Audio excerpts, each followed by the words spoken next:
All right, here we go.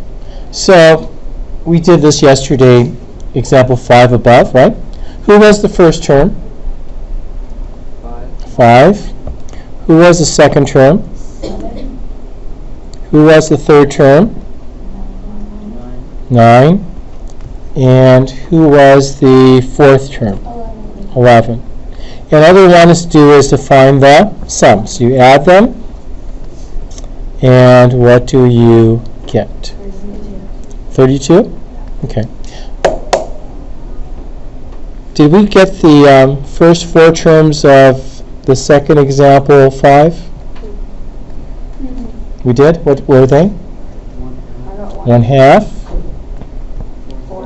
4/3, 9/4, 16/5. Okay, so I think we better make everybody over 60. I think that's the common denominator. And this is way no fun. What's 12 times 16? Anybody have that on their calculator or something? Well, you can figure that out while I do the others. So half of 60 is 30. 20, 80. I'm sorry? 192. Thank you. And then 15 times 9. I'm sorry? 135? Okay, thanks. So if we add these guys together,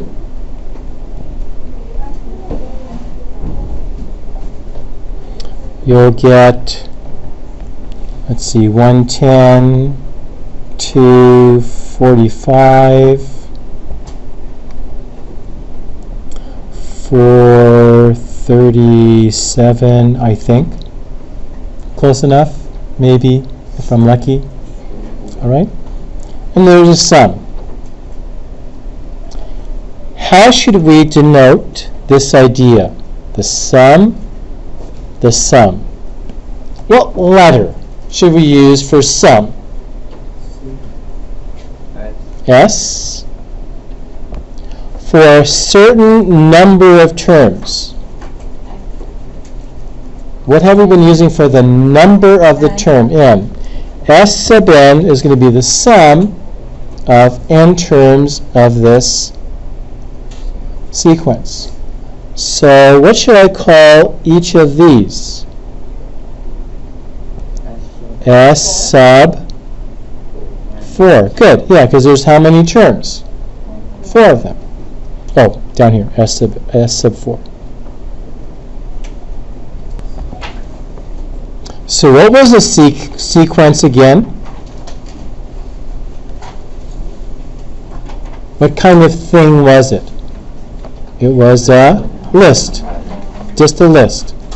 And so lists are separated by commas. These guys are a sum. They're separated by plus signs. We're going to call those guys a series. Okay? So you do 1, 2, and 3. You have 15 seconds. Okay, number 1.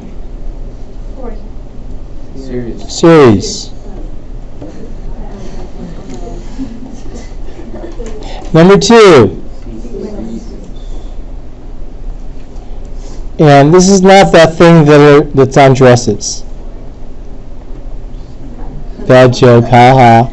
And number 3, what is that? Series. Now, you might not like that, because you might say, Mr. Moore, you said it's addition. Some of these are subtraction. But isn't subtraction the same thing as adding the opposite? So I'm still adding, just that sometimes I'm adding a negative number, right? So we're still adding. Okay, now, these are the same thing. This is what we call sigma, Greek letter, notation. And it's really easy. It's just as easy as plugging in. So this is sigma. That's why they call it sigma notation. Okay? And this is our old friend, a sub n. Okay? And this has something to do with the n's. And here's all you do. N is 1. Plug it in. What do you get? 3. Remember, in a sequence, what's the next n? 2. Not 1.5, not 1.7, right? It's every distinct number. So now you plug in 2. What do you get? 7. Sigma says to add them. Who do I plug in next, do you think? 3. What do you get? 11. Who do you plug in next? 4. What do you think you get? 15. Who do you plug in next? 5. What do you get? And 5 happens to be the top number, the last number. So this is the first number you plug in. You plug in all the numbers in between, and this is the last number you plug in. Easy, huh? And if it said expand, you're done. But it didn't say expand. It says what? Evaluate. Find the value. So what is this? Anybody get this quick?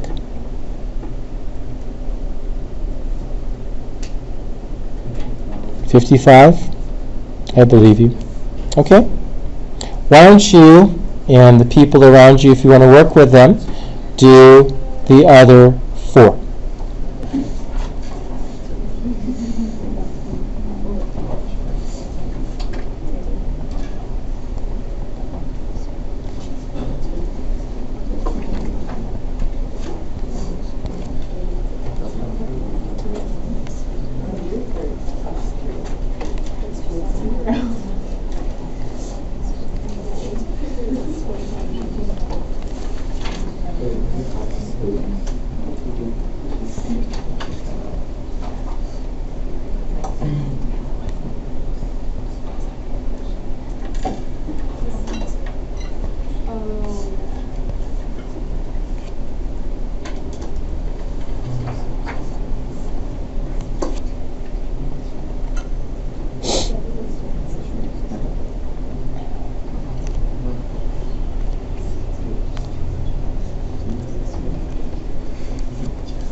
Are these the right numbers?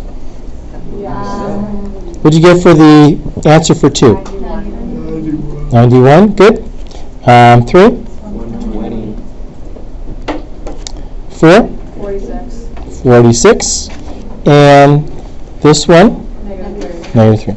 3. 3. Wait, it's 6. 1 plus 6. It's just confusing. Are these right or wrong? I'm pretty sure it's right. 4 is 50. Oh. But the sum is 50. Is that what you're saying?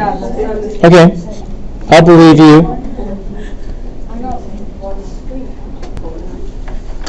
Okay, so 2 will be our example. You're going to do the other 3. So you're going to use sigma. And there's 1, 2, 3, 4, 5, 6 terms. So we could have n equals, wait a second. What do you think? 5. Yeah, let's start with 5 and go to 10. That's a good plan. And for all of them,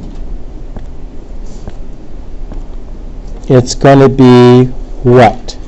2 times the n. And we have our sigma notation. Now, here's the issue, which makes it hard to be a teacher. There's more than one right answer. You could also do what I was going to do at the beginning. It's still 2 times, but this number in here is how much more than 1?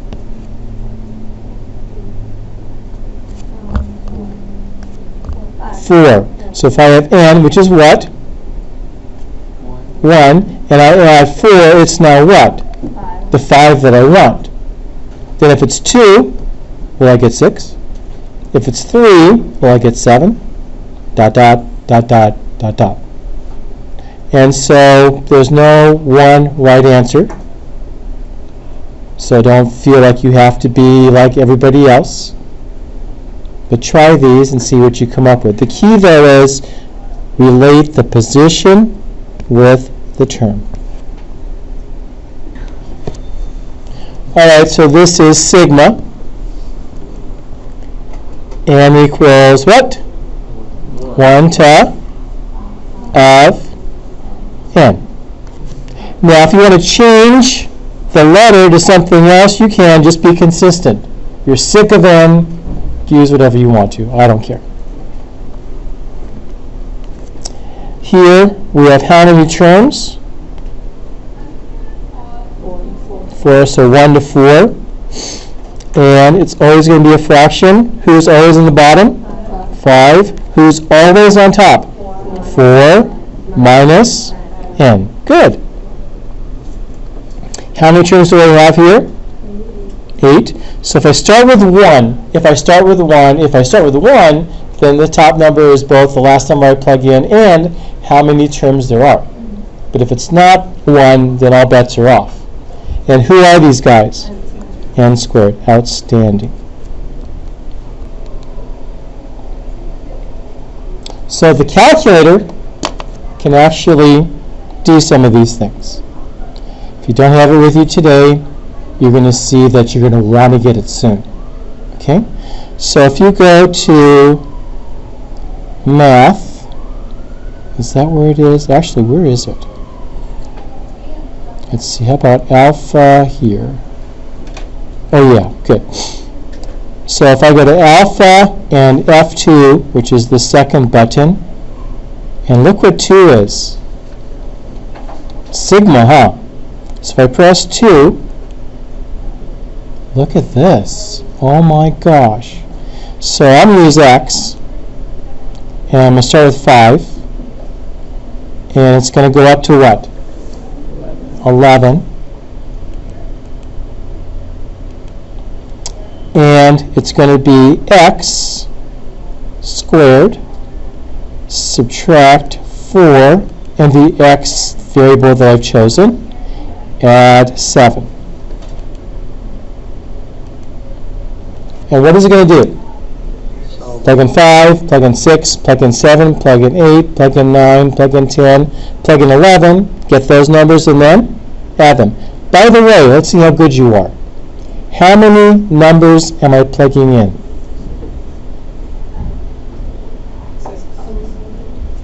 5, 6, 7, 8, 9, 10, 11. Subtraction doesn't work when you want to count. Did you catch that? Okay. I want you to make that mistake now when it's free, okay? Now I press enter. Boom! We're done. It doesn't give us who the numbers are yet, but it gives us the sum. Have a good day.